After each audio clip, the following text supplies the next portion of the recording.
as much of our wants and needs into this plan as possible without going overboard. I think from what discussions I've had with the board and the people that have actually seen these, that it's been pretty well accepted.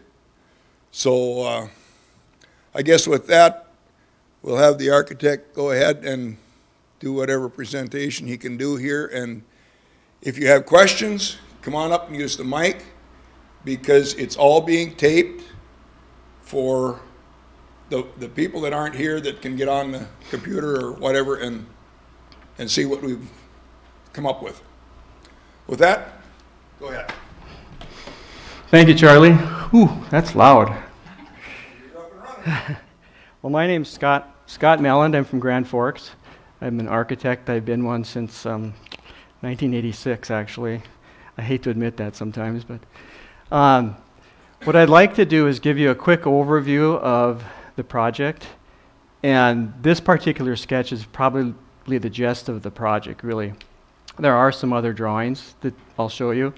And by the way, I don't know if it's the scan or what it is, but there are better copies that you can get off a copy machine that it's a lot easier to read. So just to give you some orientation here, there's your original church right there. There's your steeple. So you are all sitting right in here. Parking lot is up there, and then I guess your east entrance is right there. Everything you see up here in red is the existing, all of the existing building. The exception is right here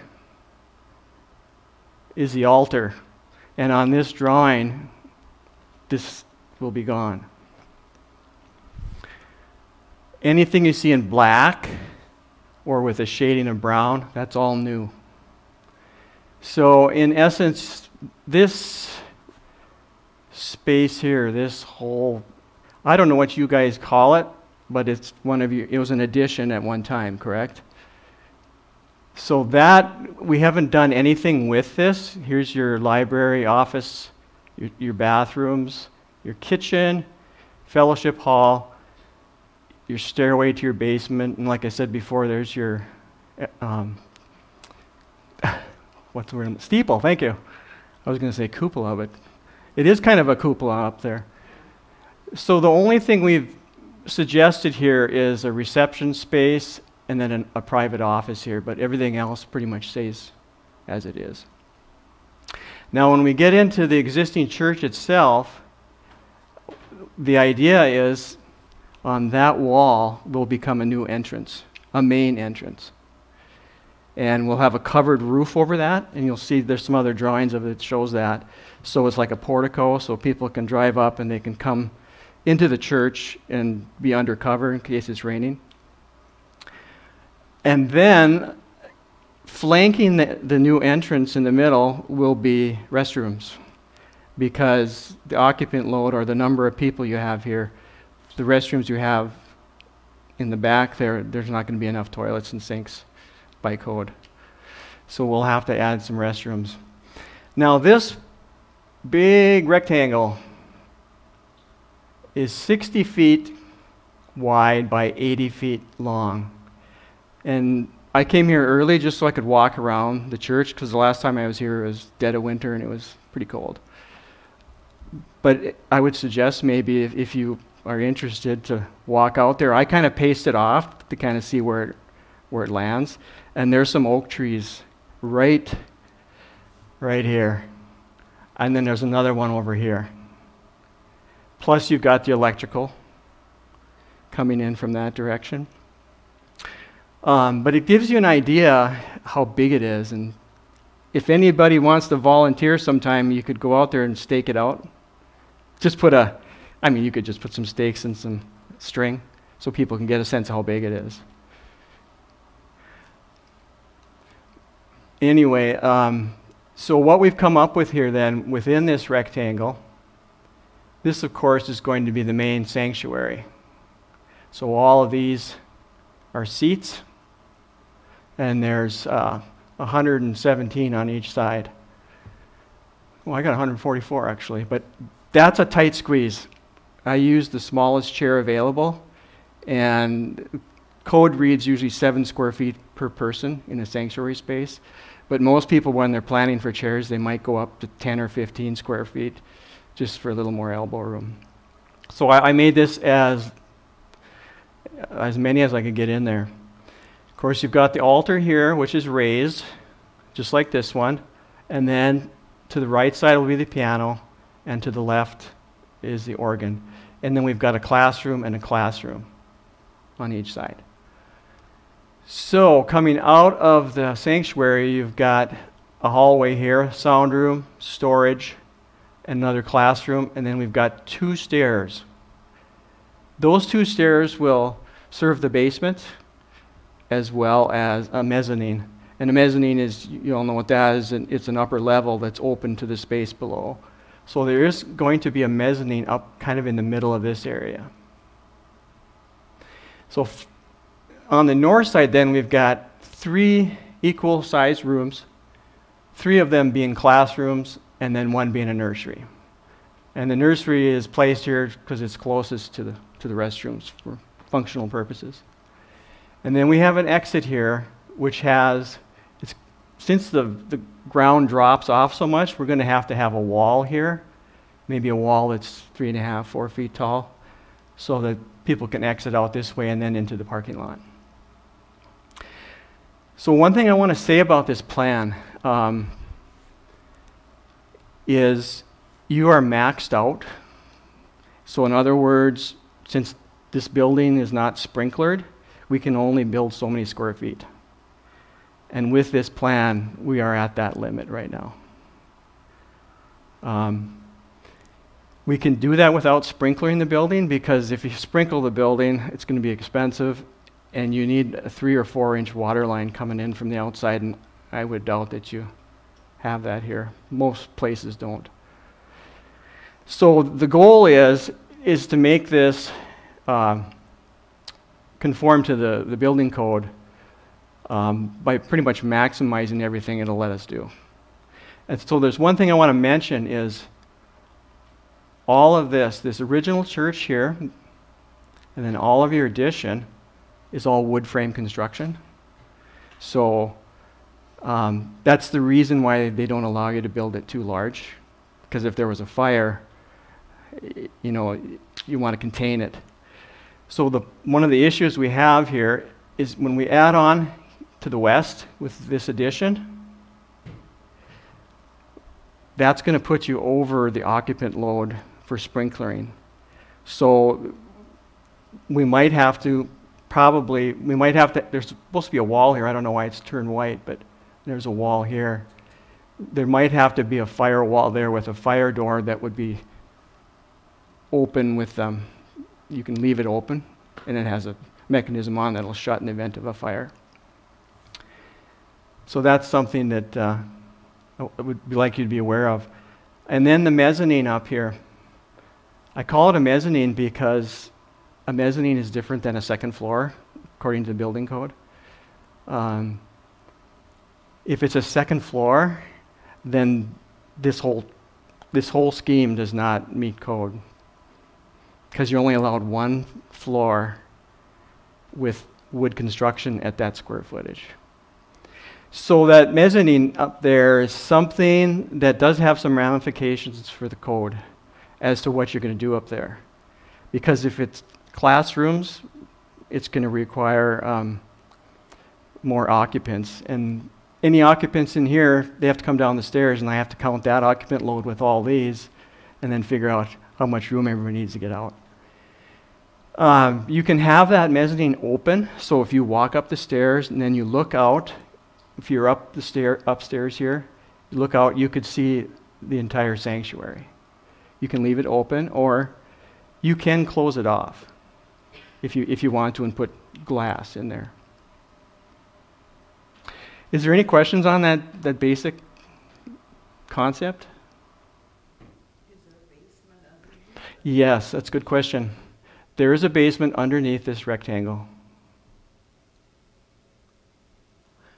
Originally, we had a crawl space, and then Chris, the builder, when he was here, we walked out there, and there's such a drop that you're going to need 8 or 9 foot walls anyway, foundation walls, just because of how much it drops off. So Charlie had mentioned it seems like a practical idea just to go with a basement. Plus, it gives us space for mechanical storage, but you can't put classrooms down there, unfortunately. Any other questions on this sheet or this drawing? I do want to say it's a concept, and the way buildings are designed, we do it in 3 phases. The first phase is schematic design, fancy word, which is basically rough sketches of ideas. And then once that's approved, generally speaking, then we move on to what they call design development. And we'll take this idea and we'll figure out the structure, how things lay out, and then we put a little more definition to it. And then after that's complete, we do what's called construction drawings. Most people call them blueprints. And those are the actual documents that the builder and the subcontractors will use to build the project.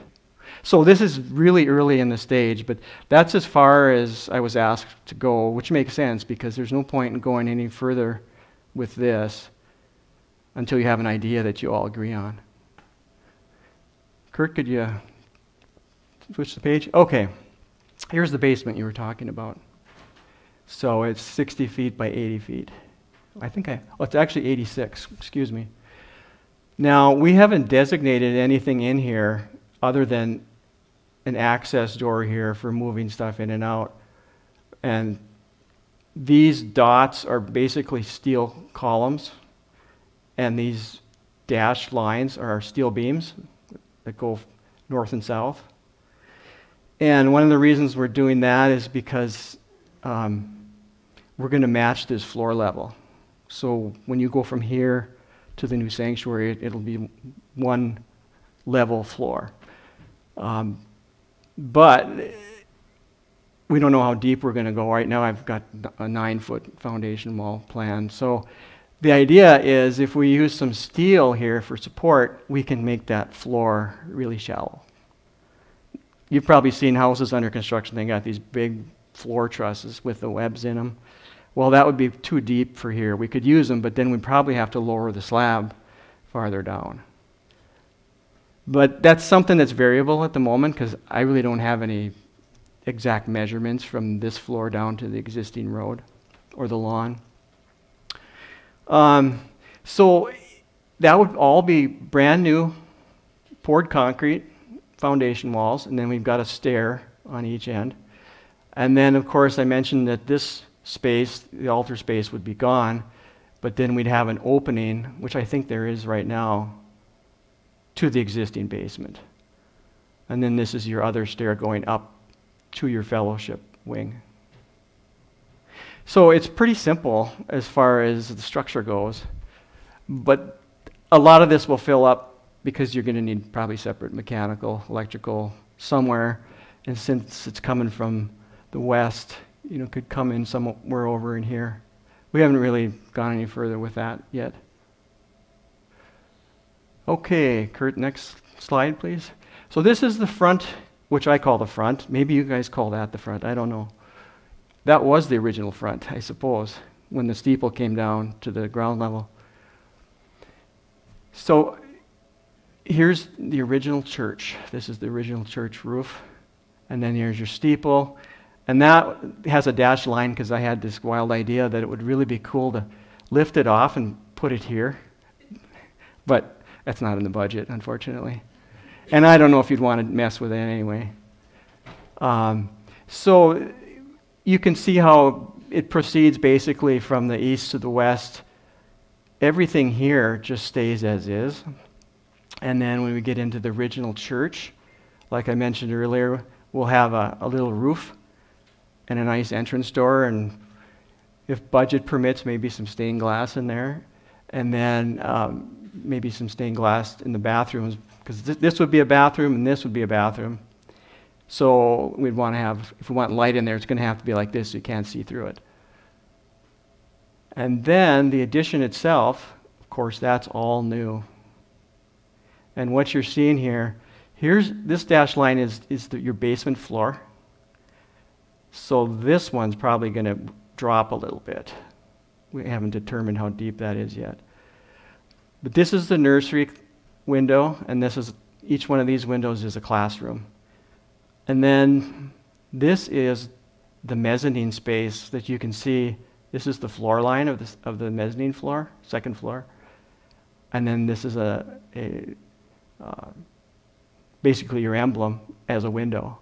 Of course, that would be budget permitting as well.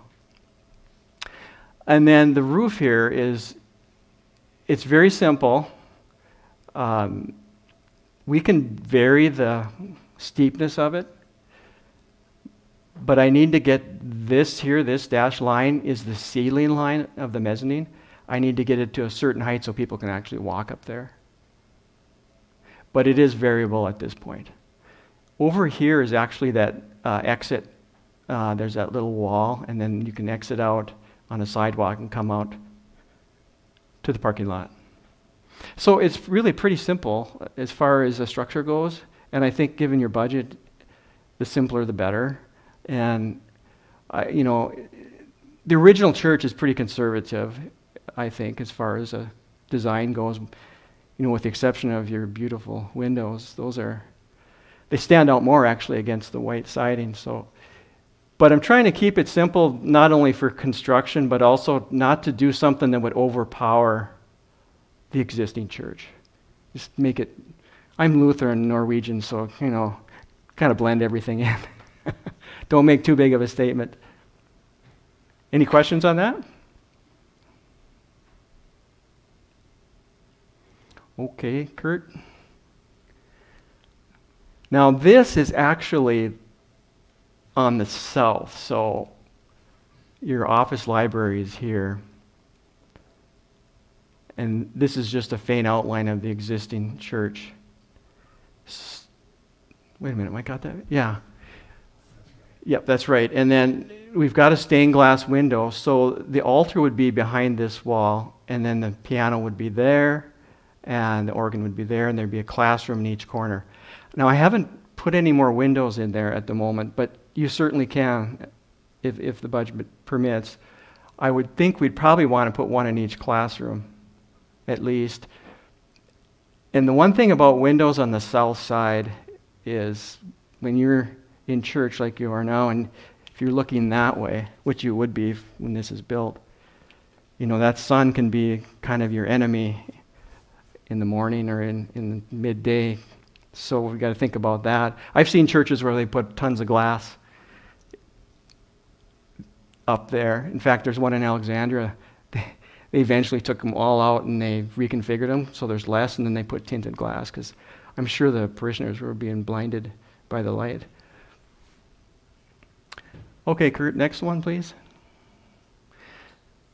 Now this would be the west side over there.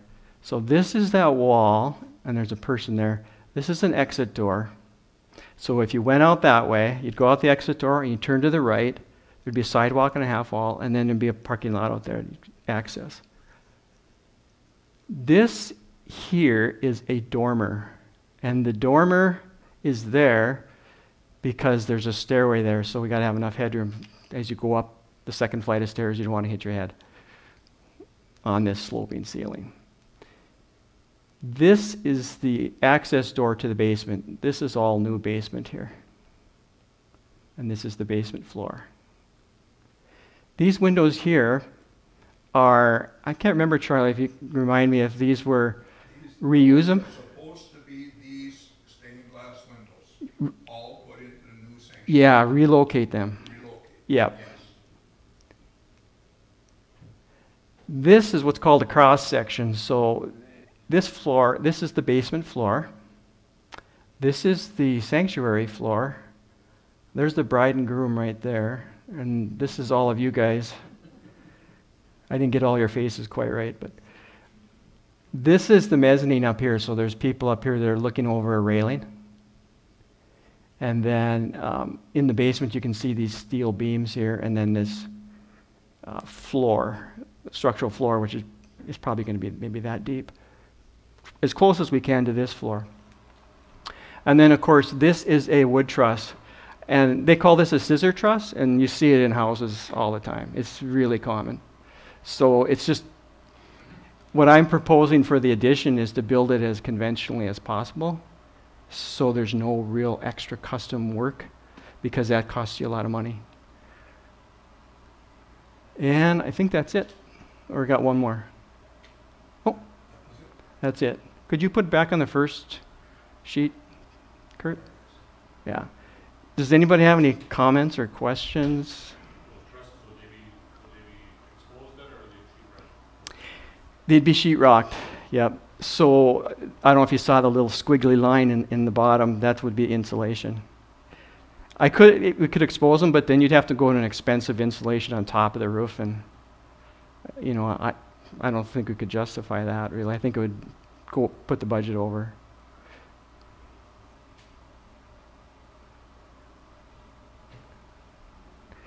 There was some talk about metal, using metal framing. I think Chris brought that up, or maybe you did, Charlie. I think one of the plans that we had come up with had showed a building with all metal, Yep. inside, outside, and then spray foam in between all this metal. And we did have a building, I forget now what. Charlie? Yep. Use the microphone so I will do we that. get on tape. All right, ouch. That's going to be on YouTube. That probably will. We did have a building design that we came up with from a company. I was just out searching on the internet, and I found a metal building, and the price was pretty good, but I guess the rest of the group kind of decided to stick with what we got here. As far as wood construction, Chris, the guy that we had out here for a contractor, said he would build it out of metal. He's worked with metal. I guess he didn't have a feeling one way or the other. It was kind of what we would decide to do. But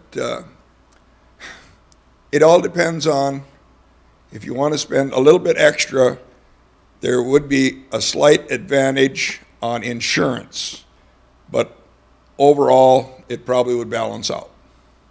So that's why we came up with this right here. Yes, Tammy? Does that change the fire code requirements then as far as occupancy? I do not The believe metal? so. Would that change the No. occupancy fire code? No. Okay. Then we're probably just as well off going this way. Anything else? In that basement under the sanctuary, can it be used as a playroom? No classroom? I can't put classrooms down there because you don't have a sprinkler system, and you'd. I mean, if overflow kids on a rainy day, Yes, it can. I mean, yeah. We've kind of looked at this too. The good thing about the basement is I don't have to count that square footage in the maximum allowable square footage that's allowed. But if you designate something in the basement as a classroom or something, then I have to figure out the occupant load for that. It changes. If it's just storage, it's only one person per 300 square feet. Classroom is one person per 20 square feet. I was just thinking rainy day. Well, you know, that brings up something that I wonder. Do you have a building inspector in Roseau or a fire marshal? Really, I don't think so. Okay. The city. Yeah, but I don't think they come out here. I know none of the buildings that we've ever put up out here have ever been inspected by electrical inspector or anything. No. Well, you gotta have electrical. Nothing we've ever built at home has had an electrical Yeah. inspector. In North Probably Dakota, should be, North Dakota, electrical's always inspected, but Yeah. they've just in the last 10, 12 years, they've actually got a building inspector for the county now. Okay. Where it used to be you could build out in the country and pretty much do what you want, exception of electrical. I think the one that I know of that has gotten an inspector license is Chancey Auto. I do believe he's got an inspector's license. He doesn't do that anymore. How about your fire? Oh, Hmm? He's not the electrical inspector. Well, I thought he had his license. I know I talked to him one day and I thought he had it, but maybe not. Electric will get inspected, they just put stuff into the house here, inspect Okay. it here. I That- believe within a 3-mile radius of the road, there's a building inspector that the city Okay. has, that may or may not come into play. Okay. regardless, I got to follow the code. Yep, right. But whether it's inspected, I guess that's a local Yeah. situation. Is the basement finished off? No.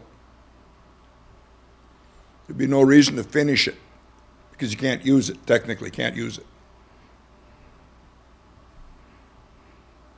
I mean, if the kids ran around down there, it's like being in a garage, you know. Right. So. Yeah, if you have a sprinkler system, it just allows you so much more. You can do so much more. And I'm not trying to push it because when I work on projects, almost 90% of people will design to the point where they don't have to have a sprinkler system because they don't want to spend the money. You know. The biggest complaint that I have heard on a sprinkler system on any building out in the country is that they do not get flushed, and if something happens, you get more damage from your sprinkler system water than if you just got the fire put out. Because it's dirty, dirty, dirty water. Oh, how about a fire department? Is there, who handles that? Roseau, town. Okay, do they have a fire marshal there that has anything to do with the buildings? Don't know.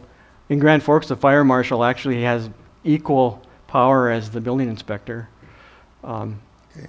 Just bringing it up in case Yep. you do have one. That- I guess that, you know, if we go on with this project, those are the things that will come into play, Yep. so.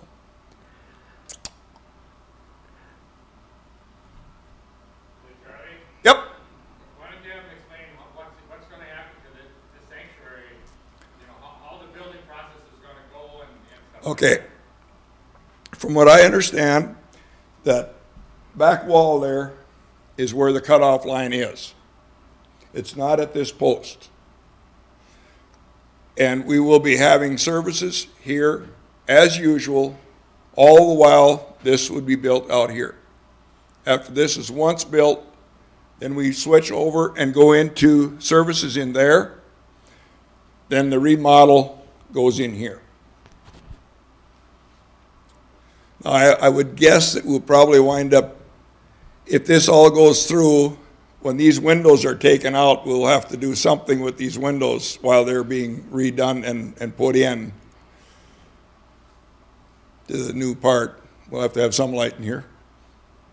And that one photo of the south end of the church, the new building, that particular window is the one that's up above the altar.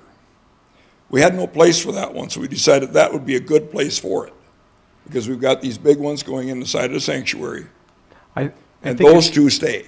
the other slide, actually. Sorry to interrupt you there. Right there. That one is That one that right window there. over there.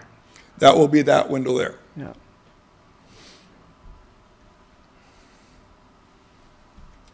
There We is. have- Go ahead. There is a lot of sequencing and logistics for a builder in Yeah. something like this. And the round one that is up on the north end, we have talked to Sherry Kruger over here in Badger, and she would be glad to do that window in the form of our church emblem. So we have the Rose Church emblem in that end. Is that an actual stained glass window that she would do? Yes, she will do a stained glass window. Because you can get, it's not as nice as stained glass window, but you can get that pattern in a decal, but it's not any near the quality of this. She will do it as a stained glass window. That's really good. Yeah.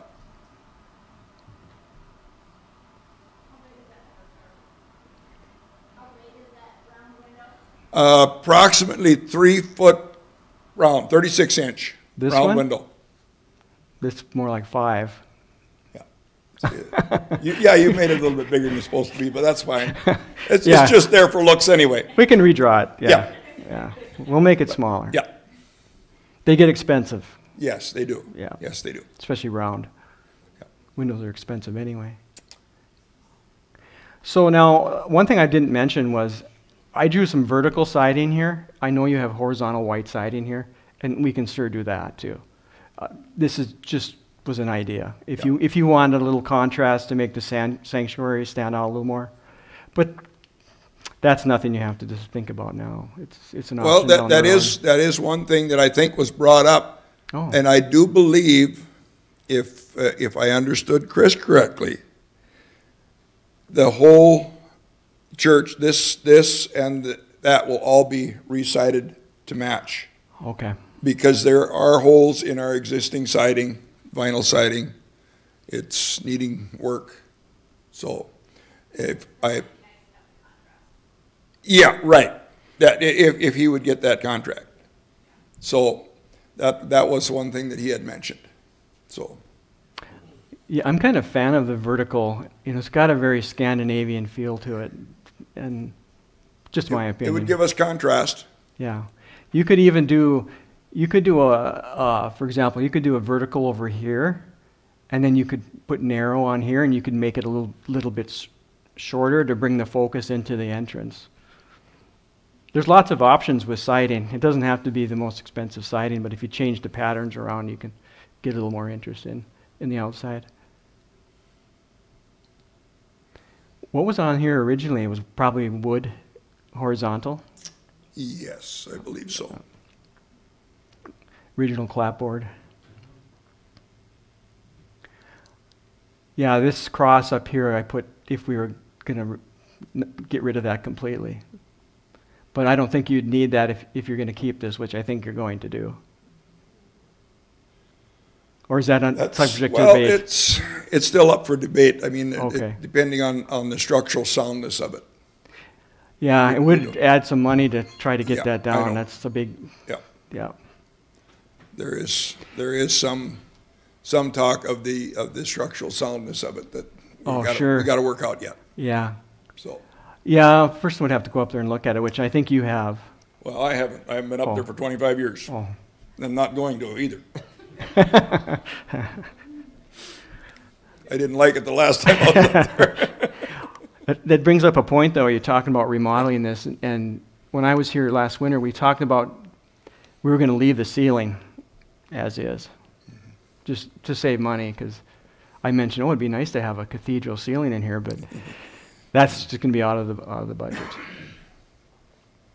What are you talking for money? We've kind of figured it out at $850,000, and that's with roughly a 20% overrun. So we're in that 750 to 800 bracket. This is what our estimate is for this building project. That's including the remodeling of this too.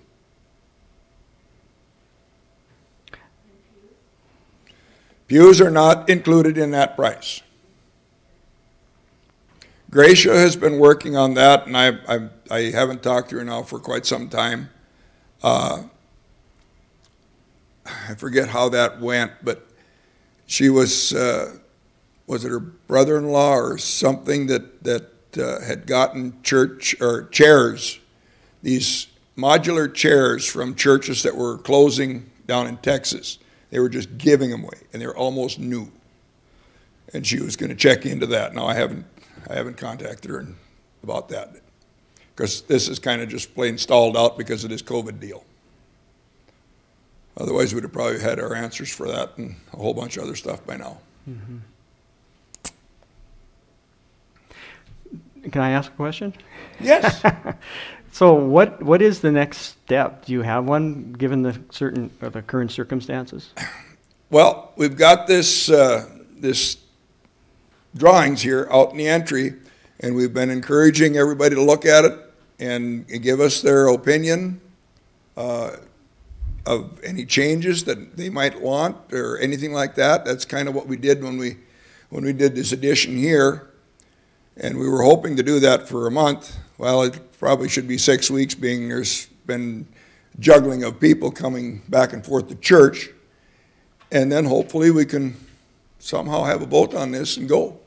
Can we get copies of that that's out there? Yes, we can make copies of that.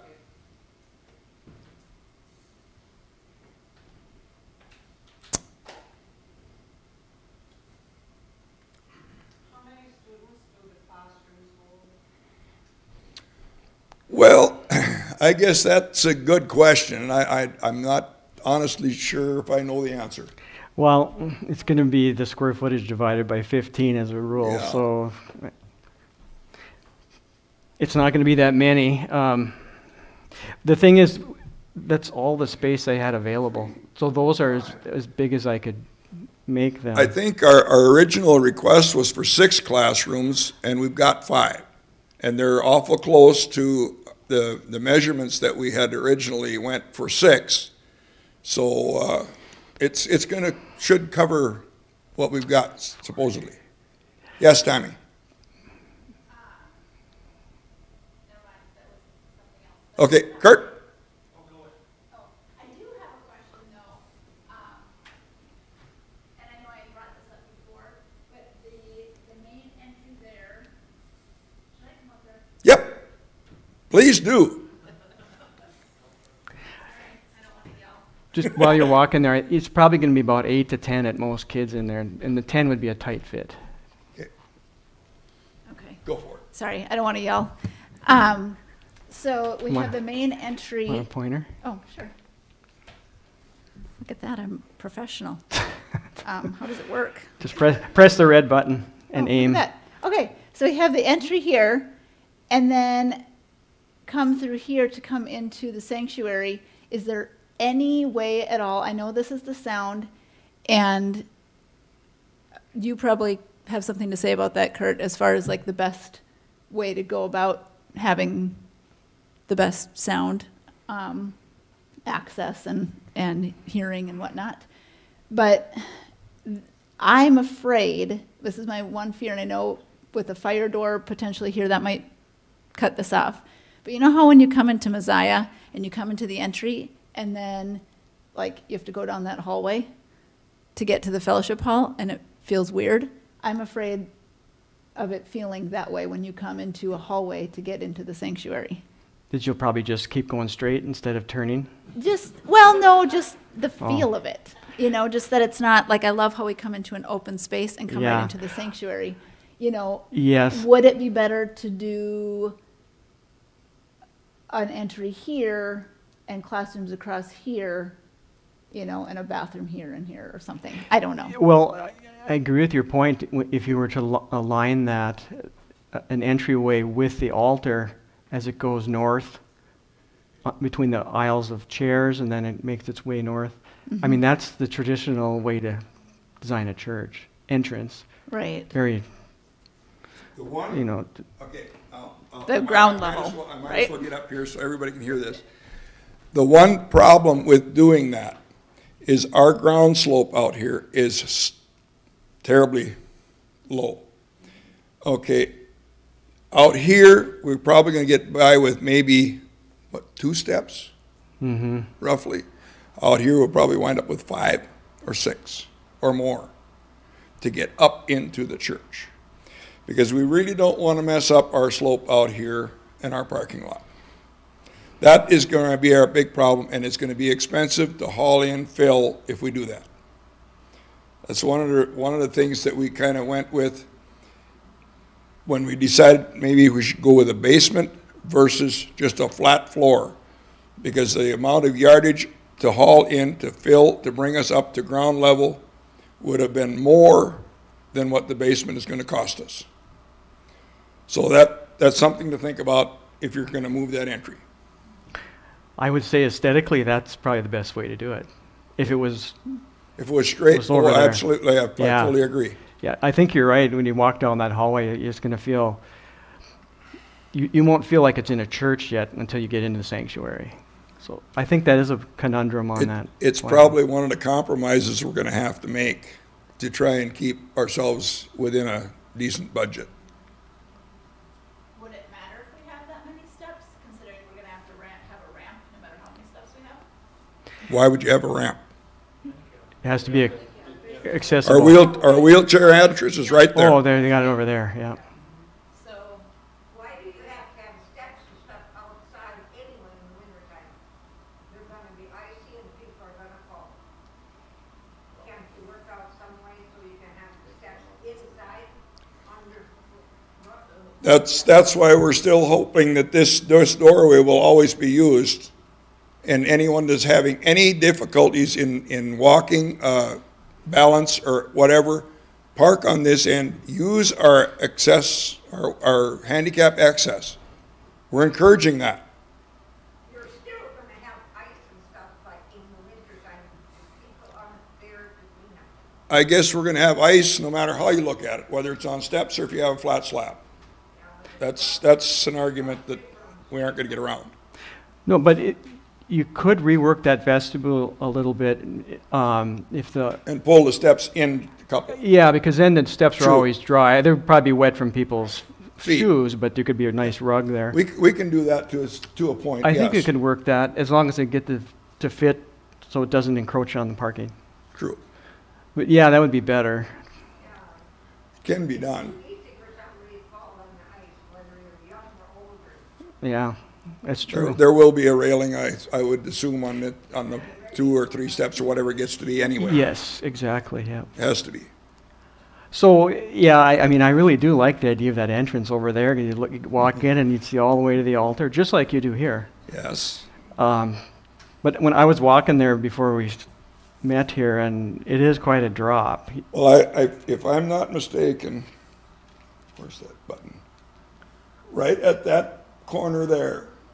When I walked out there to look at the ground level here, that's about how much I wound up stooping.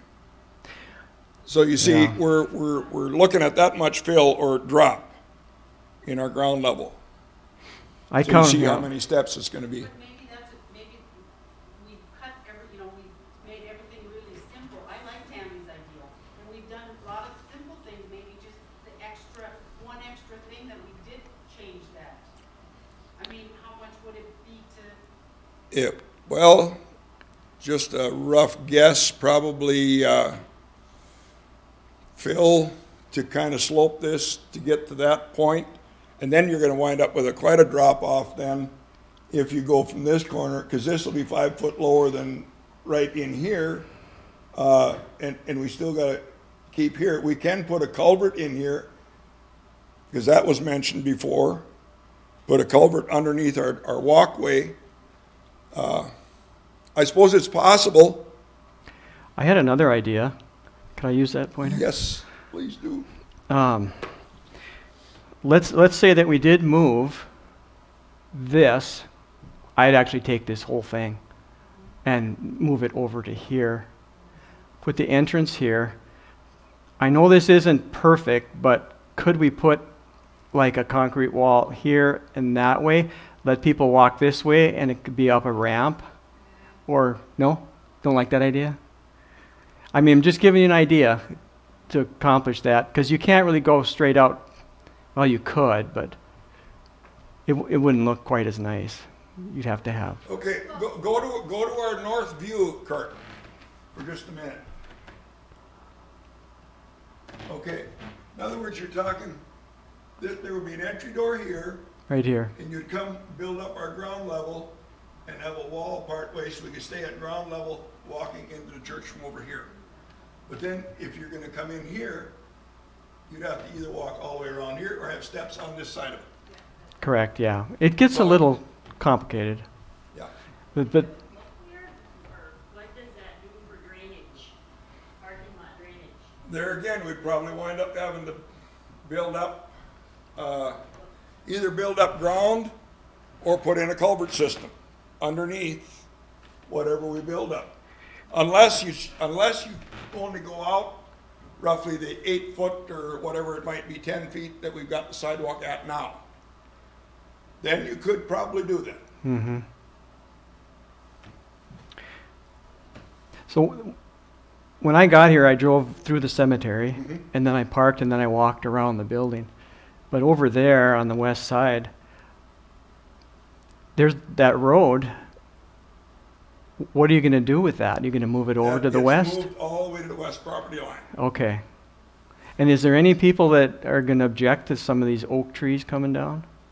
We planned on taking a bunch of them down anyway Okay. for extra parking. Okay.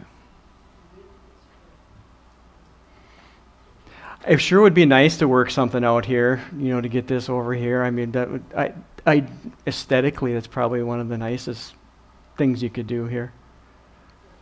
It But- probably could be worked in. I could think about how to maybe do it, but I did count the siding pieces over here, and I think they're like 5-inch siding, and I think it was about 30 inches to the foundation, and I think another, so it's about 3 feet at least. That's at this point, Yes, yes. right When here. you get out here, it's It's deep. It's deeper. It's deep. Yep. Because where this REA pole is back here, if you're gonna drive out into the cemetery, you got the REA pole on the right-hand side. That lines up pretty close with this corner of the building. Right there. That's about how far it sticks out. Yeah, this is going to stick out 3-4 feet at least, probably, once they pour the foundation.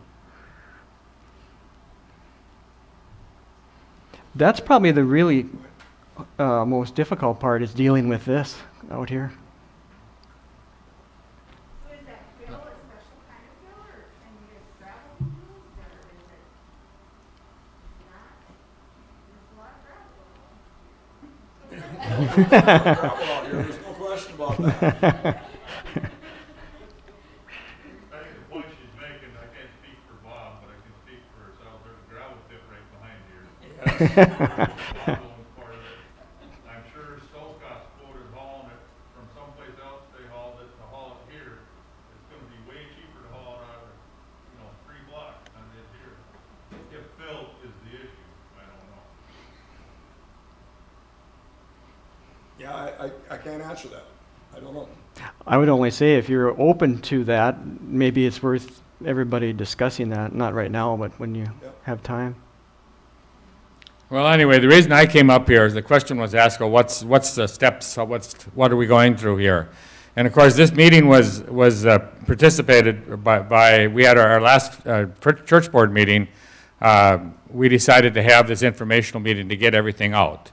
And we have another board meeting now next Tuesday night, and at that time, we're just going to have to talk it over as a board, decide exactly what is next. We're not really sure, because, this is kind of new to everybody. We know we have to, if we decide to build, that's the next thing. This is kind of preliminary. We still haven't decided if we're going to build or not. And if that goes through, then we'll have to finalize these plans. I mean, that right now, what we have here is, it may not be exactly what's shown, but it's going to be awful close. So they can be modified somewhat there. But anyway, if we decide to build, then we have to decide, okay, how much money we're going to raise before we actually go ahead with construction. And that's something that hasn't been decided yet either. Our experiences with raising money, when we built onto this addition back 25 years ago, we had 12 years of raising money for a building. We took in about $15,000 over those 12 years. The moment we've got the design and decide we're going to build, we got $50,000 within a few months, or a few weeks probably. So the point I'm getting at is that there's a lot of people who don't know, who would not contribute to it unless they know for sure we're going to do something. And that's the thing that we have to decide how we're going to go about this. Obviously, this COVID-19 has changed things a lot. We're not even sure what this church is going to look like once we're finally back to normal. That's the question that everybody has in their mind. So there are many things to consider, and exactly what steps we go and how we do it, we'll discuss it at board meetings, and we'll just try and keep everybody informed what's going on. So obviously, when this all started, we didn't have COVID. you know? We had, but now we do, and so it's changed everything right now, so.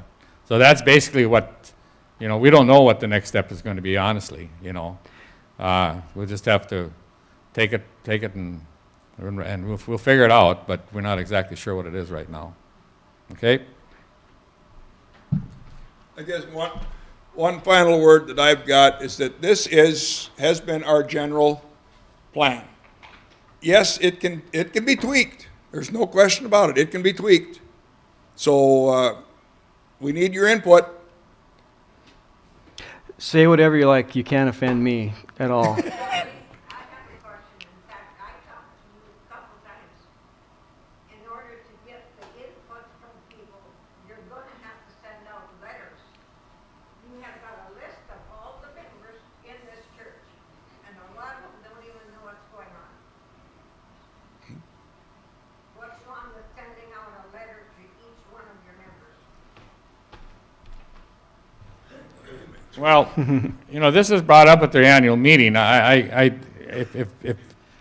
sure a lot of people don't know exactly what's been happening here, but you know, this is not something new.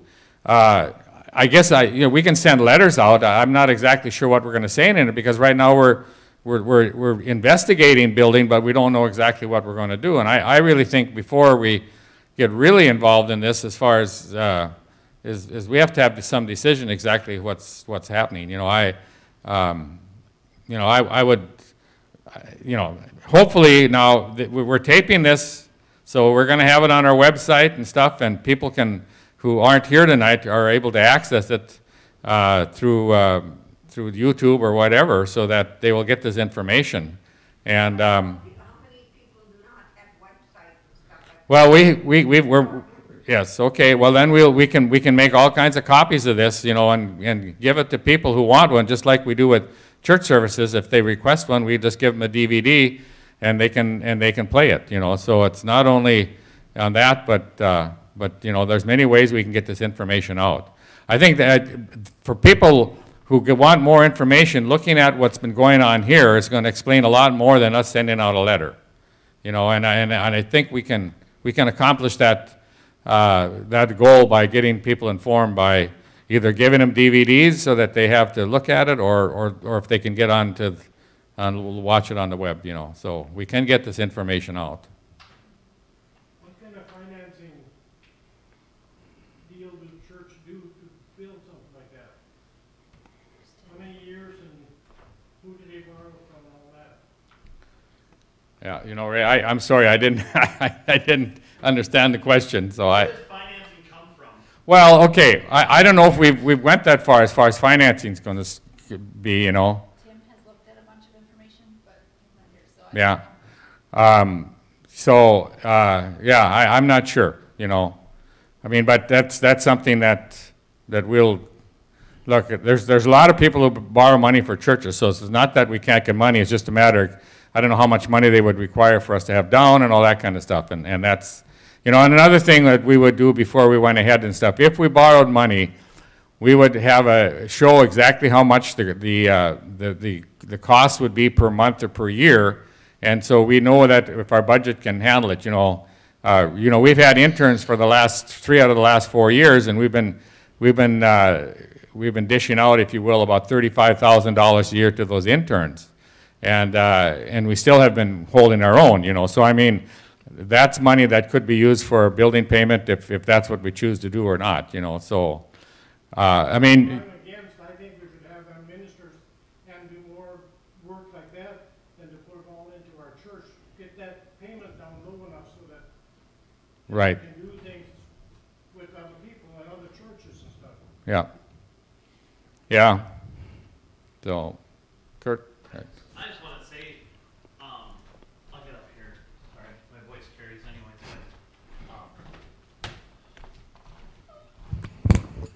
I totally agree with you. I think getting more ministers up here, getting more people up here to do ministry is very important, and having debt on a building is something that we want minimal, if not nothing. But I also want to say too that the building is a tool that we're given, and we can use it, and we do use it very much so to glorify God, to bring people closer to Christ.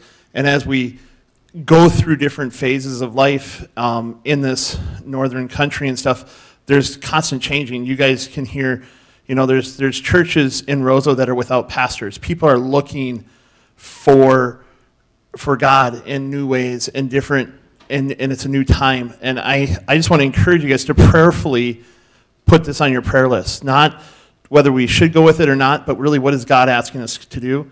And to secondly, just to keep that mindset that this isn't a building for us to show off, to say, look at us. It's a building to say, how can we serve people better? How can we serve those, how can we show Christ-like love better? We are getting, before the COVID, we're busy, we're a full church. And I just want to encourage you guys to pray. Can't pray enough in this day and age. And to just put it, whatever God puts on your heart, to voice those concerns to council members, to the building committee, whatever it is, and pray that we can be listening to God's, pray for the leadership, pray for Todd, pray for whatever God has in store for us in the future. It maybe is this, it maybe isn't this. You know, we don't know, but as we move forward, we know we need more space. That's not something that we're not unaware of. We're, you know, from Sunday school stuff to quilters to different things, that everything has a ministry of an outpour of Christ's love out of this building, you know, and that's something to always keep in your mind and to see how God wants us as a body of believers to be used by Him and our building to be used by Him too. And what that opens it up to, we don't know, but prayerfully think about it as a investment into the future, whether it's the building or our own selves, for God's kingdom. Glorifying God's kingdom is what we're all about. And I've only been up here for going on my 9th year, and it's amazing to see what's happened in 9 years with this church. Just how we see a lot more younger people. We see a lot more people just in general, and I think it's just so cool. I think it's really cool that people are longing to come to this church because of the heritage and the, I don't like to say tradition, but because the people before us put a foundation down of God's word first. Preach the word, teach the word first and foremost. And that's where we are, and that's why the church has grown from the first part to the second part to the third part and whatever else to provide that word to people. And so prayer is key, and this is I always view a building as a vessel, because we can't meet outside in tents in the middle of winter. It just doesn't work for us up here. And it gives us a great opportunity to invite, to use, to do whatever we can for God's kingdom. So that's all I really have to say. So.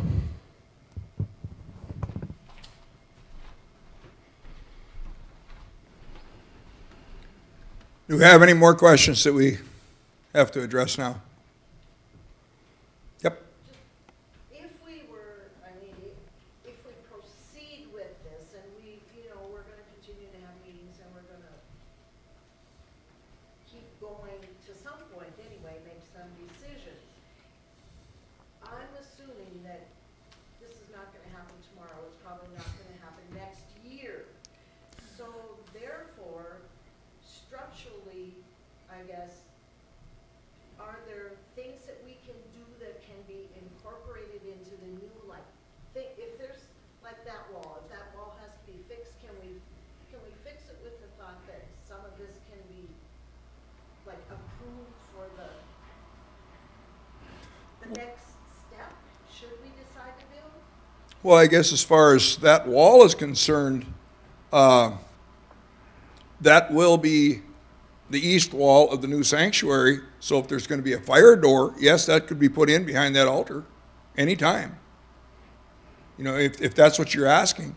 Well, I mean, I'm just thinking that there's some things that probably are gonna have to be structurally done maybe before we actually get to the point where we're saying, this is it, we're building. I really don't know.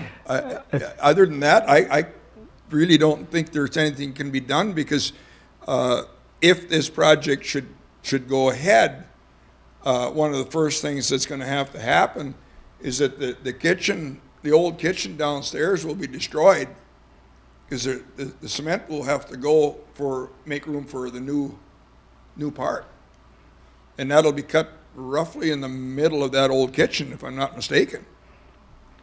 Yeah, I don't think there's So- a whole bunch. It's a good question, but I don't think Yeah, there's a whole I- bunch you can do just because of the way everything's set up. Mm-hmm.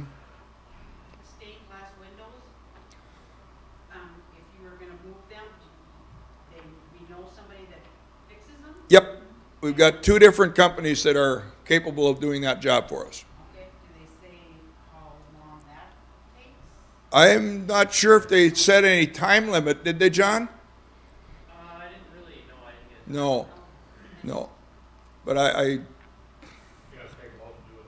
oh yeah, absolutely, they gotta come out, they'll get redone. And They do that, the people that fix the windows, do they come and take them out, or? I believe they do.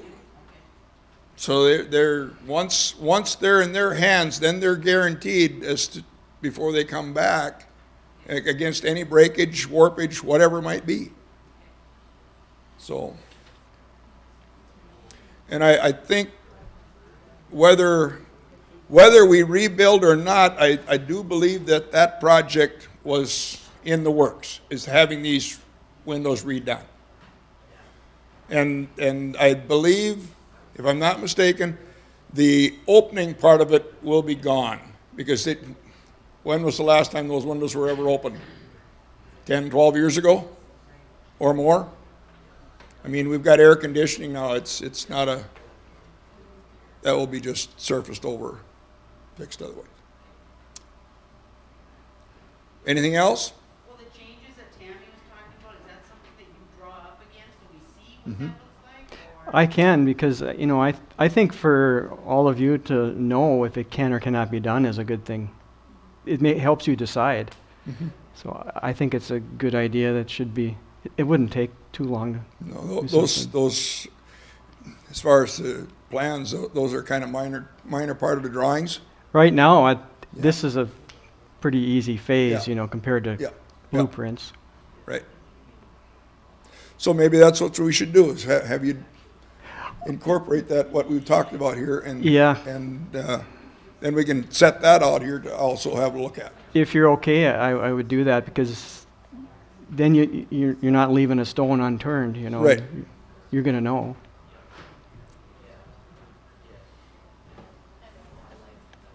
One more thing.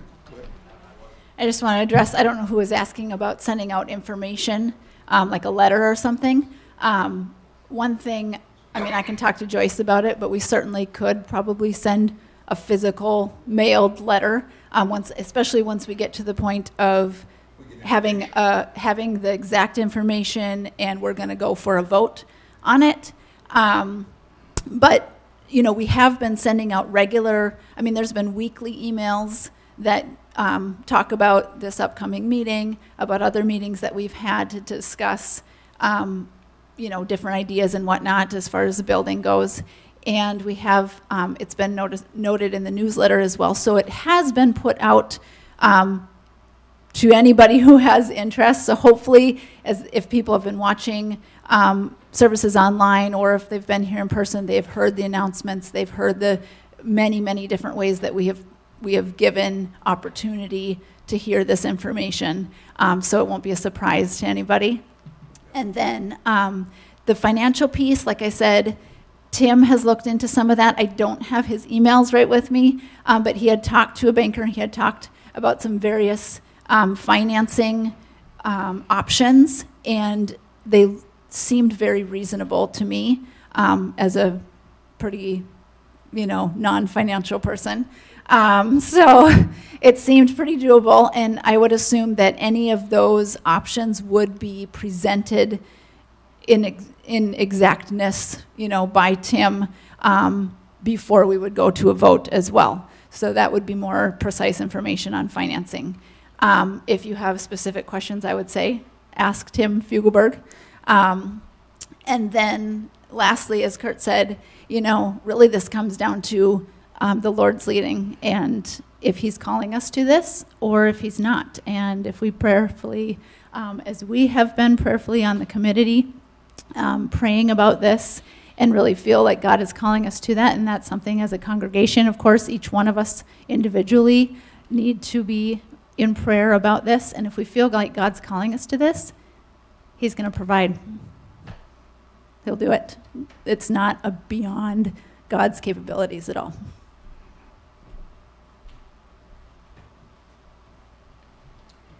Well, with that, I think we've used up a little over an hour here.